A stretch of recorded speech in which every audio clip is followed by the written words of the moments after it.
Dünyanın bütün güclərinin Türkiyəni döyüş meydanına çəkməsi təbii ki var. Bu bir mənalıdır. Ona görə ki, Türkiyə inkişaf etməkdə olan müsəlman dövlətidir. Dünyada sabitlik adası kimi bir Türkiyə, bir Azərbaycan müsəlman dövləti kimi adları çəkilirdi.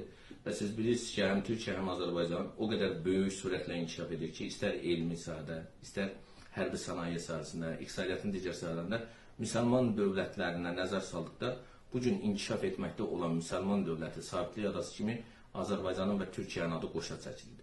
Ancaq son dövrlər göstərir ki, Ərdoğanın Amerika siyasətinə qarşı çıxması, 15 iyuldakı deməli çevriliş, orada FETÖ-çuların paralel dövlət yapımı adı altında Türkiyənin bütün strukturlarına demək olar ki, siyarət eləmişlər. Təhsil sistemindən tutmuş milli istihbaratına və prokurorluq orqanlarına, hakimlik orqanlarına qədər paralel dövlət adı altında kifayət qədər Fəthullah Gülen tərəfdarları yerləşdirilmişdi. Və 15 iyul hadisəsindən sonra Türkiyədə kütləvi təmizləmə hadisələri baş verdi və təbii ki, bu bir çox inkişaf etmiş dövlətlərin, o cümlədən Amerikanın kəşfiyyat orqanlarının, Pentagonun və Mərkəzi Kəşfiyyat İdarəsinin və CIA deyilən bir təşkilat var ki, o da xüsusi kəşfiyyatla məşğul olan bir təşkilatın heç də xoşuna gəlmirdi. Və bunun bədəlinə əlbəttə ki, ona Türkiyə ödətmək istəyirlər və hal-hazırda da biz hər gün gözümüzü açıqdıqda görürük ki, Türkiyədə canlı bombalar, demək olar ki, kütləvi insan ölümü ilə nəticələnən hər gün terror hadisələri baş verir.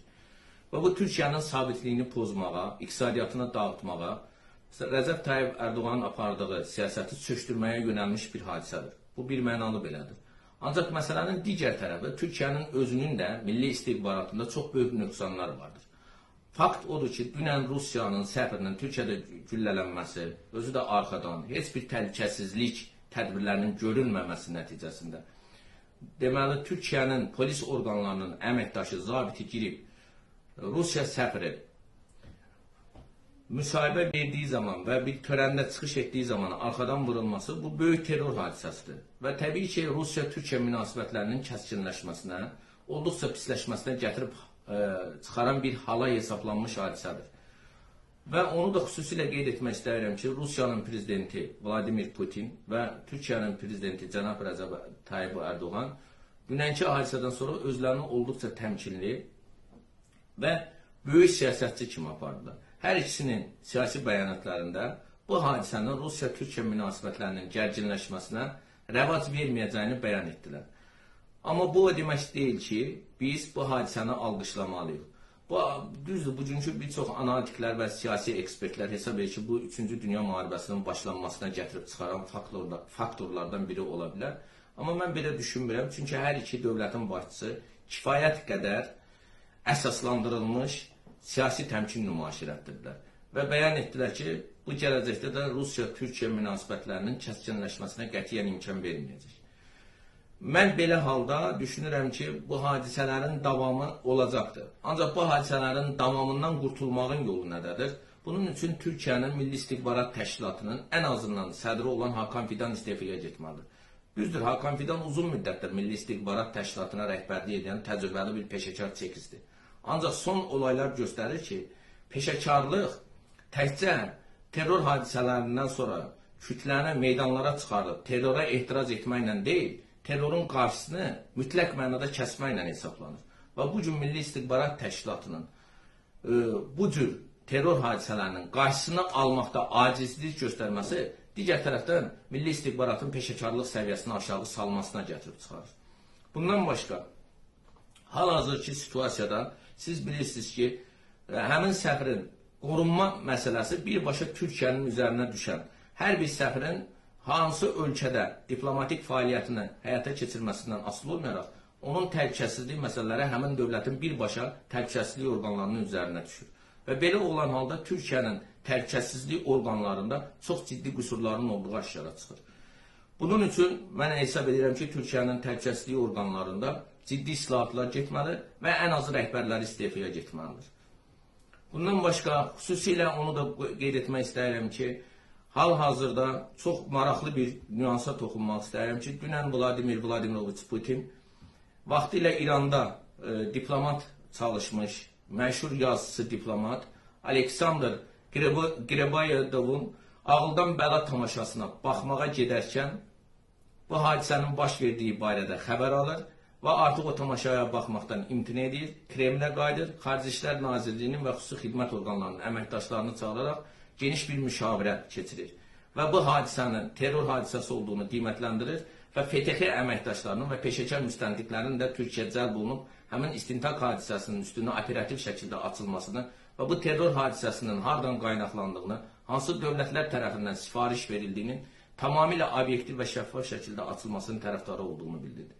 Və digər bir məsələyə mən diqqəti yönləndirmək istəyirəm ki, terrorçu Mete Altıntaş, deməli, həmin vaxtı Aleksandr Karlovu,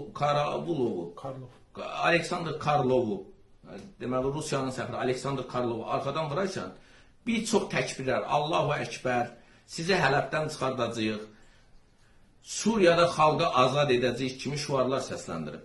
Bu, ola bilər ki, həm də siyasi manevrdir. İzi azdırmaq üçün məsələni Rusiya-Suriya münasibətlərinin üzərinə yönləndirmək istəyir. Siz bilirsiniz ki, bu yaxınlarda Rusiya və İran birlikdə Suriyada Bəşər Əsəd rejiminin müdafiəsi naminə bir çox əməliyyatlar keçirdiblər, hərbi tədbirlər həyata keçirdiblər. Və bu da Türkiyədə böyük qısqanclıqla qarşılandı və Türkiyə bir mənalı olaraq Bəşər Əsəd rejiminin davam etməsinin əleyhinədir. Onlar bilirsiniz ki, Suriyadakı müxalifətə dəstək verirlər və belə olan halda, hal-hazırki situasiyada Rusiya-Türkiyə münasibətlərində Suriya qarşı bir ziddiyyətli forma meydana çıxıbdır. Və bu terror hadisəsinin baş verməsində bir çox analitiklər və ekspertlər Suriya, Türkiyə və Rusiya münasibətlərindəki gərginliklə əlaqələndirirlər.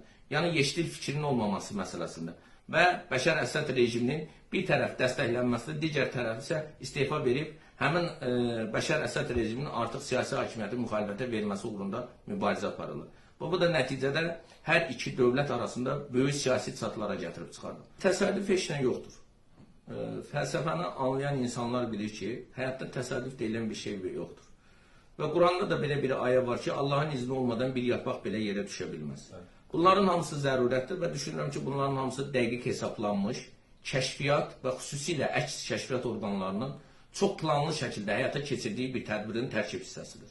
Və sizə onu da xüsusilə bildirmək istəyirəm ki, həmin dövrdə, deməli, yazıcı diplomatın öldürülməsindən sonra Rusiya-İran münasibətlərinin kəskinləşməsində o zaman çox maraqlı Çar Rusiyasının və İran şahı ilə münasibətlərin kəskinləşməsində çox maraqlı qüvvələr var idi. Həmin dövrdə isə İran şahı 88.7 milyon karatlıq böyük bir pırlayan daş verərək Çar Rusiyasına bununla məsələni kompensasiya etdi və Rusiya-İran münasibətlərində çox böyük dönüş yarada bilmişdir. Mən düşünmürəm ki, bu münasibətlərin gərginləşməsi Rusiya-Türkiyə, Rusiya-Suriya və yaxud Türkiyə-Suriya münasibətlərinin gərginləşməsi və siz dediyiniz kimi Suriyanın poligona çevrilməsi, bir çox dövlətlərin orada artıq ciddi mövqe toqquşmalarının nəticəsi artıq 3-cü Dünya müharibəsinin başlanmasına gətirəcək. Mən belə düşünmürəm.